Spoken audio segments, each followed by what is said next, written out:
What's going on, everybody, and welcome back to another episode of the Get Over Yourself podcast. In today's episode, I have Rand Selig joining me, a fellow connection to the Boy Scouting community. Rand is going to be joining us today to discuss how his new book, Thriving, and how we can all live a more fulfilled lifestyle. A little bit more about Rand. He's an accomplished entrepreneur, coach, scoutmaster, board member, and roll up your sleeves conservationist, and he shares his expertise in his new book, Thriving: How to Create a Healthier, Happier, and More Prosperous Life.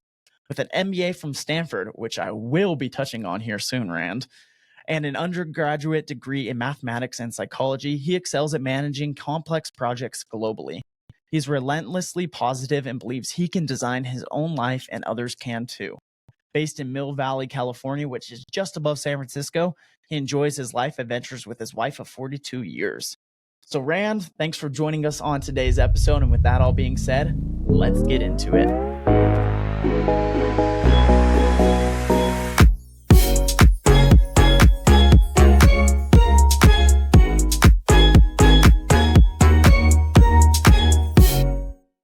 Great to be here with you, Brandon.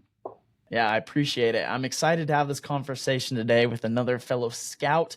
It's a dying industry, so we'll jump into that here in a second. But I got to start. You have an MBA from Stanford. I have a little bit of beef from Stanford. How'd you enjoy your time there? I really enjoyed it. The campus, of course, is a very beautiful campus. I think second only to the Air Force Academy. It's the largest campus, at least in the United States. Um, I was very fortunate to go beyond the confines of just the business school, and I met a lot of other students in other programs, law school, undergrads, and so on. And it was great. The program itself was good. It's a little bit, when I was there, a little bit like a trade school, but it gave me the key to get on into my business career. That's awesome. I had the opportunity, so I'm a part of a group. I go to BYU currently. I graduate here in a couple months. And I have a group out here. Anyone at BYU who has a business, we get together, and every year we take kind of a trip somewhere, and we get to see how other businesses are operated. Last year's trip was actually to the Bay Area, and we had the opportunity to tour Stanford campus. We went to the D School of Design. We went to the business school. We checked out a lot of it, and I will attest the campus is beautiful. I'll admit to you, though, Rand, my beef with Stanford is I applied there when I was a senior in high school, and they rejected me. So that is my ultimate beef. I applied to two schools. It was BYU and Stanford, and I got completely denied to Stanford. Luckily, I got into BYU, but yeah, that's my only beef with Stanford. So there you have it. Well, BYU's a great place. Congratulations on your upcoming graduations. That's great, Brandon. Yeah, thanks for that. Yeah, I guess we'll set aside the beef today and jump into the conversation a little bit. Let's start off with the scouting world. Like I mentioned in the intro, it's a little bit of a dying industry. I grew up, and it was one of my favorite things. My scoutmaster growing up, I had a few of them as I kind of advanced through the ranks from Cub Scouts into full-fledged Boy Scouts and becoming an Eagle Scout. And one of my scoutmasters was one of the biggest influences inside of my life. I still look up to him to this day. His name's Ed Formica. He taught me what it meant to love the outdoors. And this guy, he was a very dedicated scoutmaster. He had a very busy family life, work life, spiritual, everything going on inside of his life. But he still set aside the time for us young group of kids to make sure he was being a good scoutmaster. He'd take us up in the mountains.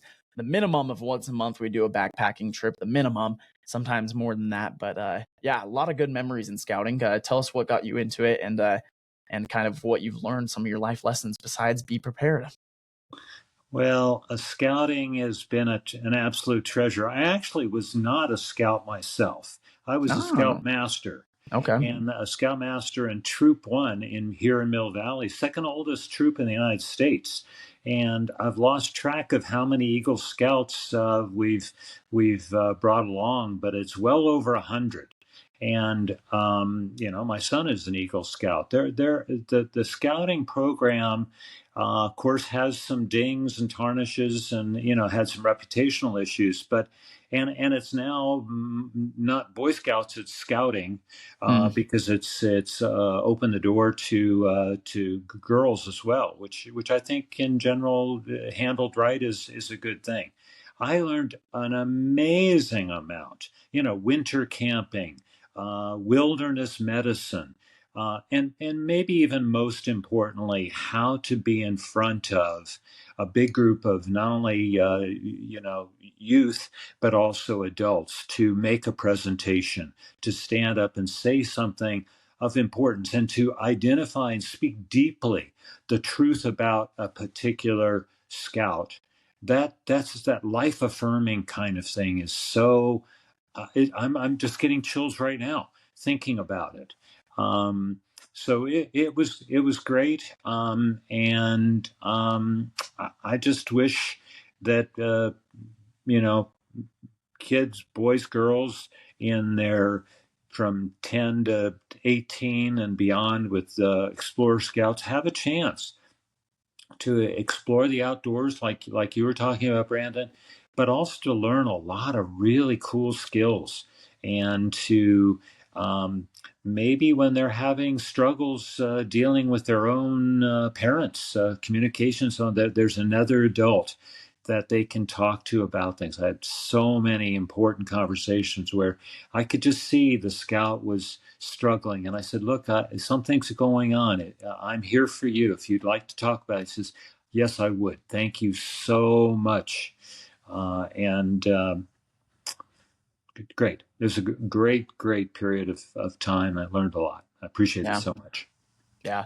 And for anyone who's interested in ever participating a little bit more in that, or if you have kids who are looking into something, I would say it's a great opportunity, not just for because I lived it myself, but I saw, kind of like Rand was saying, the values that it instilled in my peers, my other scouts around me. Some of the most interesting things I took away, obviously the great old motto, be prepared.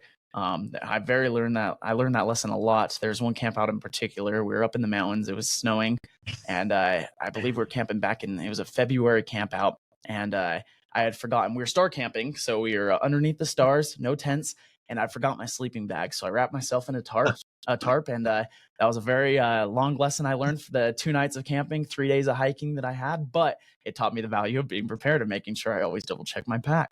And there's just so many other fun lessons and stories I could share inside of that. But for anyone who's interested, great life lessons. Everyone who comes out of that program just is a great leader, is a great example, and there's so many life lessons to be learned from it. But Rand, moving over a little bit here, talking about some of the more relatable material for everyone out there who's listening to the Get Over Yourself podcast today. You're a very happy person, and not everyone can attest that. In today's society of throwing out the word anxiety, depression, sadness, and being kind of self-centered 24/7, what's your cure? What's the advice you could give to anybody out there who has dealt with those kind of issues, who feels like they can't necessarily be very happy? Well, happiness is a choice, like so many things in our lives. And one of the choices is to reject, to just stop drinking from the fire hose of cynicism and negativity. It's all around us, whether it's coming from the media or maybe other people that you're talking to who are, concerned about something. And it's not that their concerns are not legitimate. It's just how they're holding it, how they're dealing with it. Are they looking for solutions, or are they just kind of being angry and bitter? So I don't listen to that. There's some people in my life who are now kind of not on my bus anymore because it's just not enjoyable to talk to them. And it's not a conversation. It's not a conversation. It's kind of a rant. And so I've saved myself from that kind of stuff. I started off fairly happy, but I've built on that from being a kid, going all the way through, college and business school, and my entire career. Really very self-aware of what was going on for me at any given time. And when I got in a place of struggle, I sat down with the journal and I said, what's going on? Because often emotions are multiple parts. And it's not just one simple, clean emotion, it's several that are wrapped up and wound up into each other. And so I had to journal, figure out what's really going on. And once I did that, then I could figure out solutions. And it's a process that goes from my head down my arm to my pen, and it doesn't take very long, but it's invaluable for me. So I become emotionally healthy by doing a couple of things, like journaling is really critical for me when I struggle. I also, um, it's not a big issue for me, but it is for a lot of other people, Brandon. I'm sure you've come across many of them. Self-sabotaging, not even giving yourself a chance to get into the game. And I do almost none of that, but I've been around it a bunch. When I was in college, I have a degree in mathematics and psychology. People would come in when I was a math tutor and say, I'm not good at math. And I'd say, well, let's work on some problems together.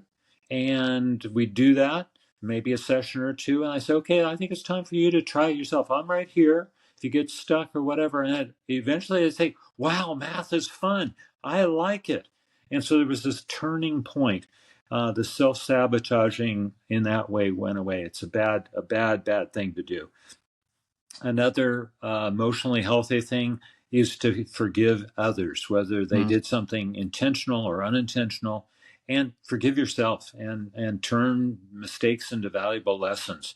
So I'm very conscious of that. If today's the last day for me, I don't want to have any unfinished business.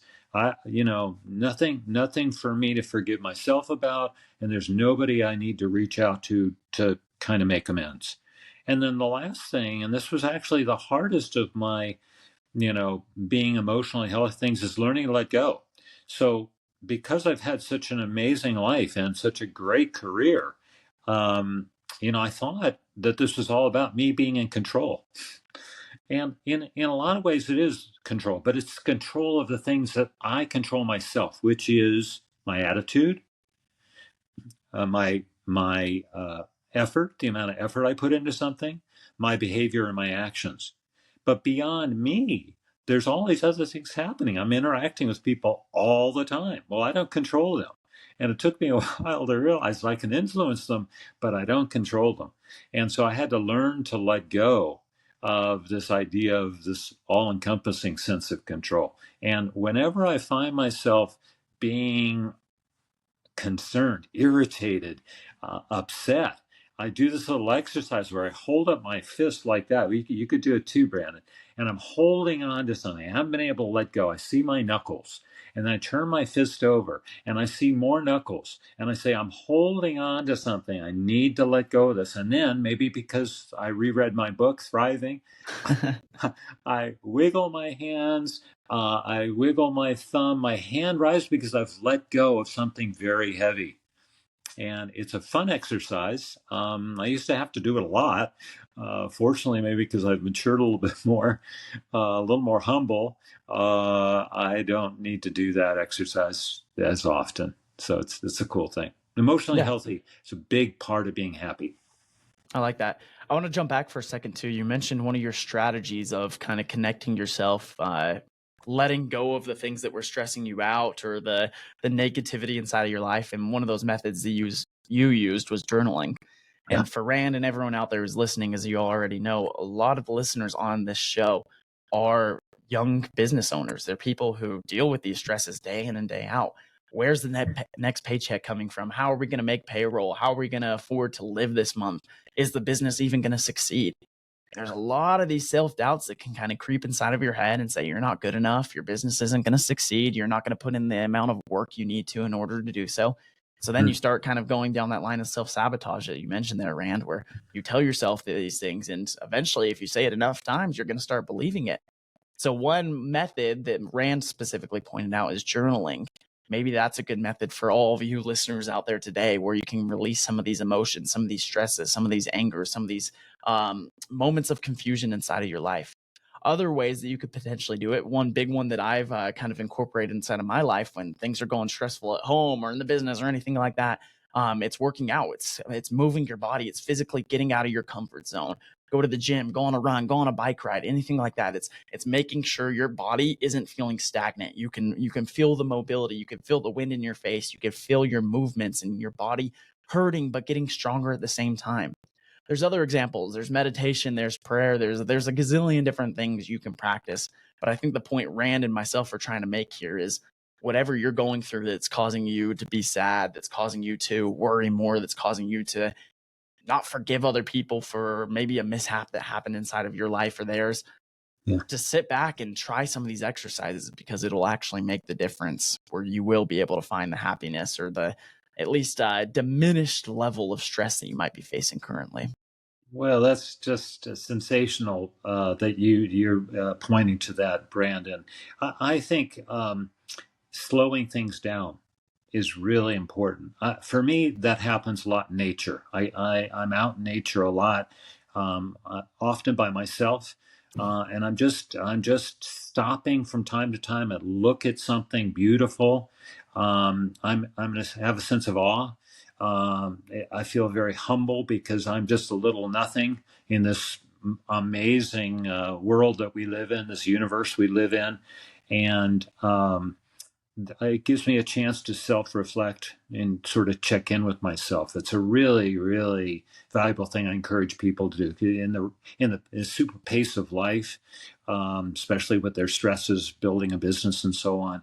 Taking time to yourself and resting, taking care of yourself, very important. Definitely. So, Rand, let's jump over a little bit as we're kind of closing up on today's episode here shortly. I want to hear more about your book, Thriving, why you ended up writing it and becoming an author, and in sorts a business representative of your own. And being an author, as we all know, is a very difficult thing, making sure you're getting book purchases, getting your name out there. It's not an easy world you're living in. So tell us about the process of why you wrote the book, and kind of why you were trying to get it out there today. Yeah, no, this is, I mean, I've read thousands of books in my lifetime. And it wasn't really until about 4 years ago that I pulled back the curtain and said, "Whoa, what's involved with writing this book? An adventure! What a steep set of mountains to write it, to have the discipline to stay with it, to then get it edited properly, to then publish it with a cover and the formatting and everything that's associated with that, and getting it uploaded into all the places where people can get it, and then, as you say, Brandon, to market it, get the word out. So it's been a great adventure. My book started actually when I was in high school. I even back then I was taking notes from books I liked, and copying articles I thought that were cool, and collecting quotes. My book has a lot of quotes, and my reviewers are telling me they are such great, well placed to amplify a point I'm trying to make. Um, so dial forward many decades later, and I had this 4 foot high stack of papers, all this stuff. And I said, there's at least one book inside of this. There's at least one book inside of me. And so I began chunking this 4 foot high stack into files that ultimately became the chapters. And the basic thing, I originally thought, well, I'll write this as kind of a legacy piece for family and dear friends. But then when I shared this with a couple of other readers and my content editor, they said, "Oh no, this is a much bigger book. You have to share this book, and the concepts, the basic themes of this book are so important. Share it with the world." And so this is my mission. This is really what I'm all about.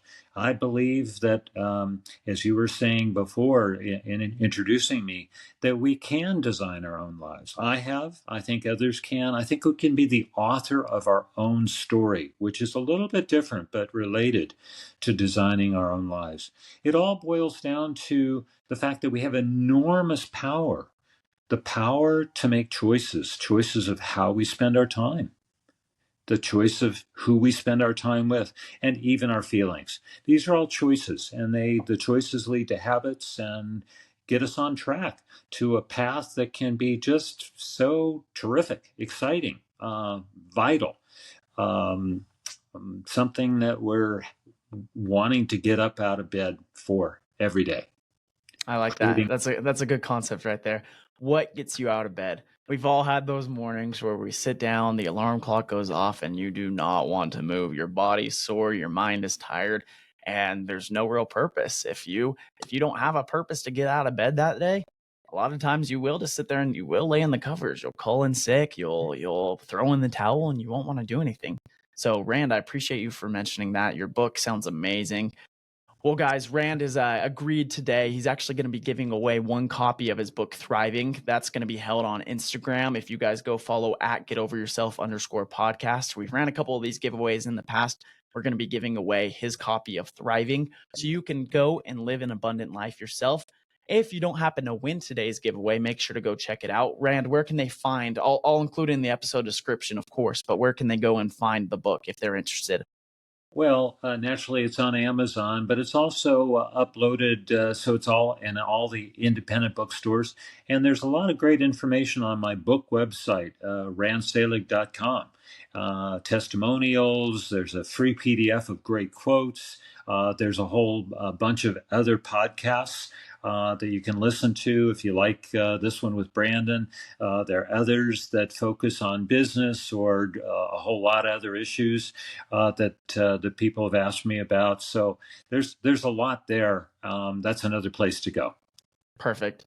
Well, once again, everybody, I'll include that in the episode description below, whether you want to go check out his website or find the book on Amazon or any other book reseller or retail store. You can go ahead and check that out. Once again, go head over to @getoveryourself_podcast on Instagram. We will be running the giveaway for the next couple of days for this book release. And Rand, if you were to close out with one piece of advice, if the entire world could hear you right now, what would be the piece of advice and why would that be? Well, for your particular audience, Brandon, I would have to say that it's really important for you to listen to your own self, to get to know yourself so you can define success your way. There's so many messages out there that success is really all about economic things and a certain kind of yardstick for achievement. And I think we all know. We all know that life is much, much more than just your pocketbook and your net worth. There's your relationships with yourself and others. There's how your body's working, how your mind's working, whether you have a smile on your face. These are all so important. And so defining success your way allows you to be the driver. And you can decide, how fast to go. You can decide when to stop, when to turn right and left, who to invite on your bus, and in some cases, who to invite off. This is enormous power, and it all relates to you taking charge. Perfect. Well, thank you, Rand. Once again, everybody, make sure to go jump over to @getoveryourself_podcast on Instagram to join the giveaway to receive your free copy of Thrive. Personally brought to you by Rand. Rand, I appreciate you for sharing everything you have today. I look forward to connecting with you again soon, and everybody can do so as well by heading over to Rand's website, which will be linked in the episode description below. That all being said, everybody, we'll see you guys next week.